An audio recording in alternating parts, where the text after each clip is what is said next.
মেঘের রাজ্য সাজেক যেন আগুনে পুড়ে যাওয়া এক ধ্বংসস্তূপ। রাতের অন্ধকার ও স্পষ্ট আগুনের ভয়াবহতা। পাহাড়ের অন্যতম পর্যটন কেন্দ্র সাজেকে অগ্নিকাণ্ডে পুড়ে ছাই ৩০টির বেশি রিসোর্ট, কটেজ, রেস্তোরাঁ। কোটি মানুষের আস্থার ভালোবাসায় 11 বারের মতো দেশের 1 নম্বর রেফ্রিজারেটর ব্র্যান্ড ওয়ালটন। যুদ্ধ বিধ্বস্ত কোনো নগরী কিংবা আগ্নেয়গিরির ক্ষতচিহ্ন নয়। রাতের অন্ধকারে আগুনের এই লেলিহান শিখা জানান দিচ্ছে ভালো নেই মেঘের স্বর্গরাজ্য সাজেক। মেঘের রাজ্য সাজেকের ৩২টি রিসোর্টে এখন অবশিষ্ট শুধুই ছাই। যেখানে পর্যটকরা উপভোগ করতেন সাদা মেঘের শুভ্রতা, সেখানে চারদিকে এখন কেবল আগুনের ধোঁয়া। যতদূর চোখ যায় শুধুই আগুনে পুড়ে যাওয়া ধ্বংসস্তূপ। সোমবার দুপুরে ইকো ভ্যালি রিসোর্ট থেকে সূত্রপাত হওয়া আগুন জ্বলছিল রাতেও। আগুন শুধু বাঁশ, কাঠ আর গাছ দিয়ে তৈরি রিসোর্টগুলোকেই পোড়ায়নি, পুড়িয়েছে রিসোর্ট মালিকদের ভাগ্য। সাজেক জুড়ে এখন কেবলই হাহাকার। আগুন অল্প একটু লাগার সাথে সাথে আপনার সর্বোচ্চ 1 মিনিট টাইম নিছে পুরো অবকাশটা ধরার, তারপরে আর কোনোভাবে নিয়ন্ত্রণে আসা যায় না।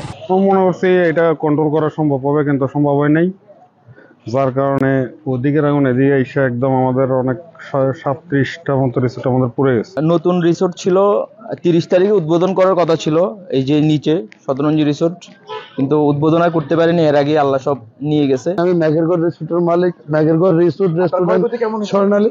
আমার 1 কোটি টাকার উপরে ক্ষয়ক্ষতি হয়েছে, আমি একবার নিঃস্ব হয়ে গেছি।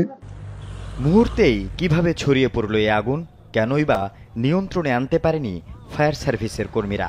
কয়েক ঘন্টা পার হলেও আগুনের ভয়াবহতা রাতেও দৃশ্যমান ছিল। পানি স্বল্পতা ও বাতাসের গতিবেগের কারণে ক্ষতির পরিমাণ বেড়েছে বলে দাবি ফায়ার সার্ভিসের। এখানে পানির কোনো সোর্স ছিল না, যদি পানির রিজার্ভার থাকতো তাহলে এই আগুন নিবানোর জন্য আমাদের কোনো সমস্যা হতো না। আগুনের ভয়াবহতা বৃদ্ধি পাওয়াতে আমরা আমার খাগড়াছড়ি জেলায় অন্যান্য স্টেশন সবগুলোকে আমরা মুভ করিয়েছি। টোটাল 14টা ইউনিট আমার এখানে মুভ করেছে। শুধু রিসোর্টই নয়, ভয়াবহ এই আগুনে বশীভূত হয়েছে ত্রিপুরা ও লুসাইদের দোকানপাট ও ঘরবাড়ি। ক্ষতিগ্রস্ত এসব পরিবার ও ব্যবসায়ীদের পাশে দাঁড়ানোর আশ্বাস প্রশাসনের। আইন শৃঙ্খলা বাহিনী তারাও সবগুলি হচ্ছে একটা ক্ষয়ক্ষতির একটা লিস্ট করা হচ্ছে, প্রশাসনের তরফ থেকে একটা করা হচ্ছে। আমরা যখন ফাইনাল লিস্টে পাবো তখন হয়তো আমরা এটা এস্টিমেট করবো যে কি পরিমাণ ক্ষয়ক্ষতি হয়েছে। ওইটার আলোকে আমরা হয়তো তাদেরকে একটা ক্ষতিপূরণ দেওয়ার হচ্ছে ঊর্ধ্বতন কর্তৃপক্ষকে আমরা একটা সুপারিশ করবো। এমন ভয়াবহ অগ্নিকাণ্ডের পর পর্যটকদের নিরাপত্তার কথা বিবেচনা করে পরবর্তী নির্দেশনা না দেয়া পর্যন্ত সাজেক ভ্রমণে নিরুৎসাহিত করেছে রাঙামাটি জেলা প্রশাসন। আল আমিন শিকদার, যমুনা নিউজ।